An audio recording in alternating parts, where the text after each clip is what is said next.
I believe we are entering a bear market, and I want to share with you my options trading strategies for this market. Now, first things first, this is not financial advice. I'm a random stranger on the internet. Don't just trust me and copy me. Go and do your own research, make your own decisions, and get really good at managing your own money. The very first thing that I want to share with you guys is actually this chart of the SPY. It's a monthly chart. I've shared this with you before, saying I think that there is downside here. The markets are manipulated. We know that. And without going all the way down the rabbit holes of how the world is controlled or controls us, safe to say, it's always written in the charts first. We just don't know what the catalyst is. Let me show you what I mean. Back here in late 25, early 26, we had topped out. You can see that by these candles. You can also see that by the turning down of the stochastic RSI. Momentum was leaving. We just didn't know why yet. Boom, Middle East, there's our catalyst. Same here back in 25 with tariffs, right? We'd gone nowhere for a couple of months. RSI started to turn down. Trump comes out with tariffs. That was the catalyst. We didn't know it at the time. When we were going through this sideways movement, when the stochastic started to turn, we didn't know what would push us down, just that something was coming. 2022, massive inflation in this run-up. Interest rates start rising. What happens? It was already written in the cards. The stochastic RSI had already started to turn. We just needed the catalyst. Even COVID. COVID was, I can't move this chart. It's a screenshot. COVID was done and over very, very quickly, but the stochastic RSI had reached the top. We needed the catalyst. So the charts tell the stories. The charts are the warning signs, especially the monthly chart. Monthly chart needs its correction, and it's got it. So firstly, I want to share why I think we're getting into a potentially prolonged bear market, and then I'll cover exactly how I'm planning on playing it, and also give you a couple of different stocks that I'm looking at from an investment perspective for now. Firstly, inflation. Inflation is going to be the backbone of all of this, right? What happens when we get inflation? Interest rates increase. Now, higher interest rates have been on my radar for quite some time, even when it was all still priced into the Fed watch that we were going to get rate cuts. And this week, when they come out and said, no rate cuts for you, the market obviously had a recorrection to price in the fact that there's no rate cuts this year. I personally believe that we are going to start pricing in rate increases. Increasing interest rates equals a bear market. Higher cost to borrow equals less investment into growth. Less growth also equals a bear market. Now, you can have both of those independent of each other, right? We can have higher interest rates, but not a bear market. We can have higher interest rates that don't impact growth because they're slightly higher. We can have less growth without high rates. If we get both, high rates, low growth, that's a double whammy.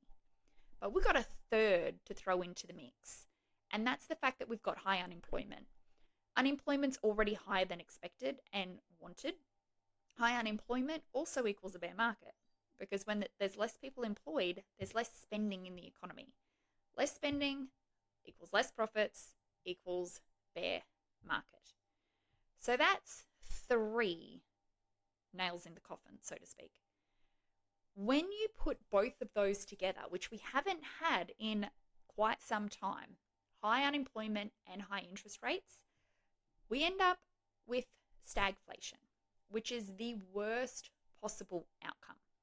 Because now we're in an environment where we've got high energy costs, high food costs, high housing costs.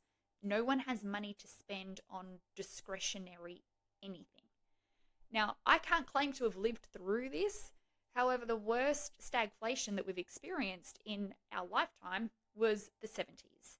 S&P 500 lost nearly 50% of its overall value and gained in a 10-year period, not per year, in 10 years, gained just 17%. 17%. It was less than having your money sitting in the bank. Do I think we're heading here? No. The reason why is because the governments have an extra little something up their sleeve. I'm not saying that this get out of jail free card is good, is bad, is indifferent, but I do believe it's what they're going to use. They just print more money. We've seen that, especially in COVID, right? We saw that when times got tough, when people couldn't go to work, when people couldn't have money, when the economy was suffering, they just printed more money. You get money and you get money and you get money and everyone gets money. It ends poorly eventually.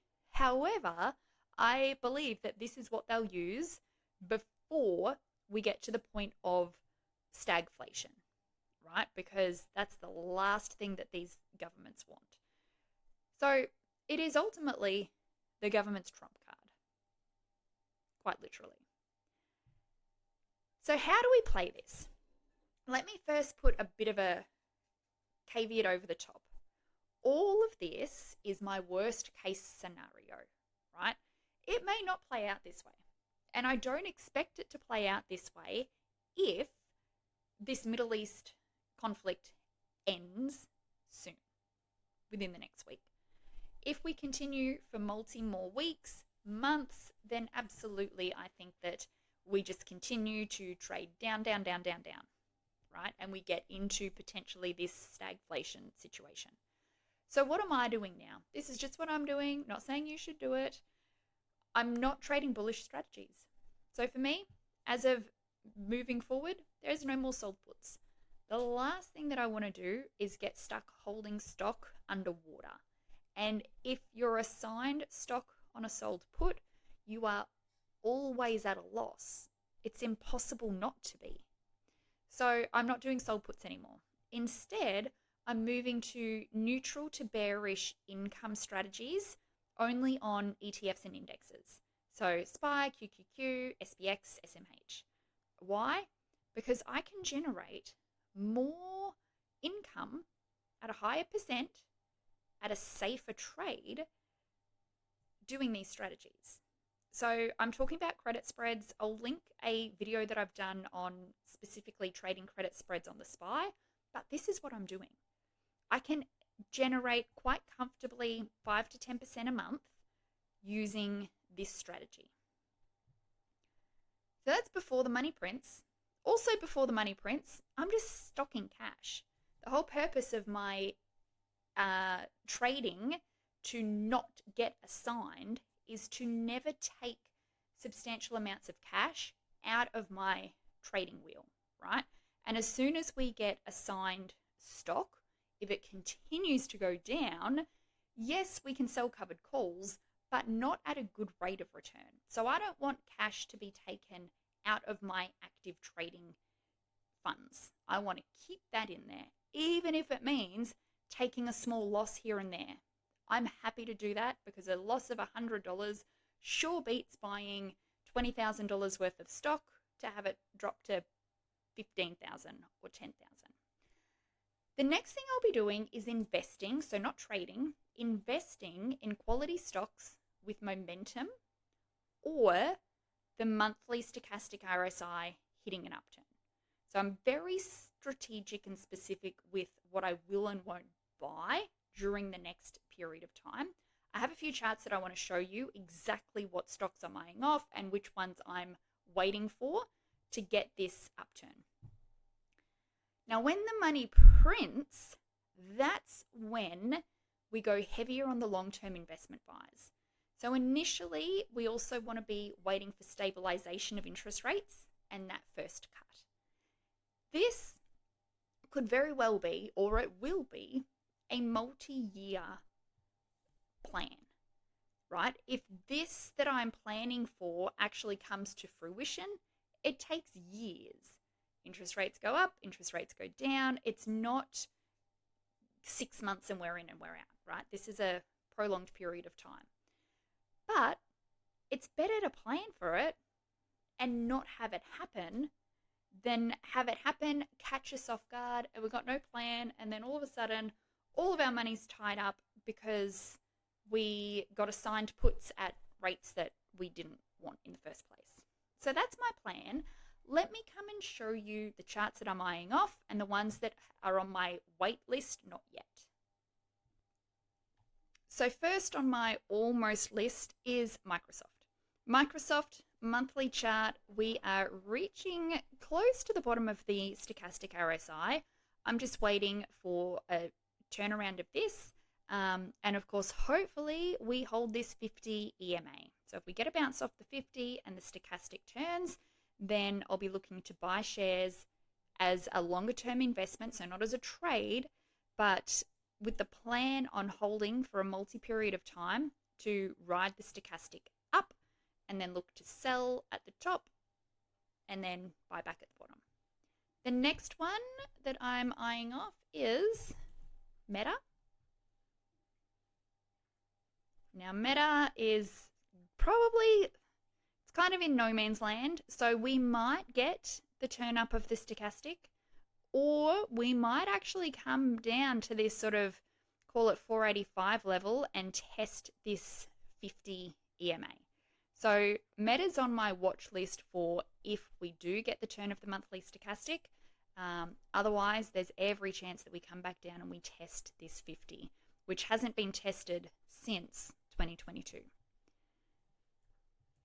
Next is Palantir. So Palantir, granted, Palantir's chart is not all that old, so it may not be reliable, but if we get this uptick of the stochastic RSI, then I would be looking to ride this back up again till we get to the top, then we're out, then we come back down. What I'm not looking for just yet is Google. Why? Google is still sky high. Stochastic is still sky high. Now, everything can turn back up, right? There is every chance that this turns back up and Google keeps running. But with my thesis at the moment being we are potentially entering a bear market, I expect that Google comes back down as well. So Google is not on my shopping list just yet. And nor is Amazon. Even though Amazon is actually at a good price, the stochastic RSI is still turning down on the monthly chart. I'm actually eyeing this one off closer at the 180 level. I feel like we might come back and try and test this 50 EMA. So if we do, that's what I'm watching for. And it would be retesting these all-time highs of, can you believe it, back in 2020, 2021. So that would be a good buy for Amazon. And then Tesla. Tesla is also on my not yet list. Stochastic RSI, still quite high, still turning down. So I am looking at Tesla at least to come back down to this 20, but I'm kind of thinking that Tesla's coming back to this 50 EMA as well. So that is my plan for the next however long. My favorite part of this is that we can continue to earn income over and over and over again by playing strategies that are right for the market that we're in. The worst thing I think that we can do right now is trade the wrong strategy for the market that we're in. Hence why it was actually one of the members in my mentorship. He asked me a simple question, the difference between trading versus investing and strategies around it and mindset around it. And it's had me thinking all week. So I've got a video that I will share on that this coming week, but it's ultimately what made me sit back and go, you know what? We need to change up this strategy. The SPY strategy that I've been sharing here, it's been my favorite. It's been my most profitable. It's been my most consistent because number one, downside is limited. Number two, it capitalizes on stock falling and or rising and or going nowhere. So we get to win. It's the best of both worlds. I'll link that video below. And yeah, if you're interested in structuring your portfolio to invest versus trade, other way around, trade versus invest, because what I found is that we tend to skew the boundaries between the two. So I will share that with you over the coming days. But I hope you found this video helpful. I definitely don't want it to be all doom and gloom. I am not doom and gloom. I just feel like we need to prepare for the worst case scenario. And the worst case scenario, that's what I see. Of course, I hope for the best. I hope that this all ends. But I want to plan for the worst.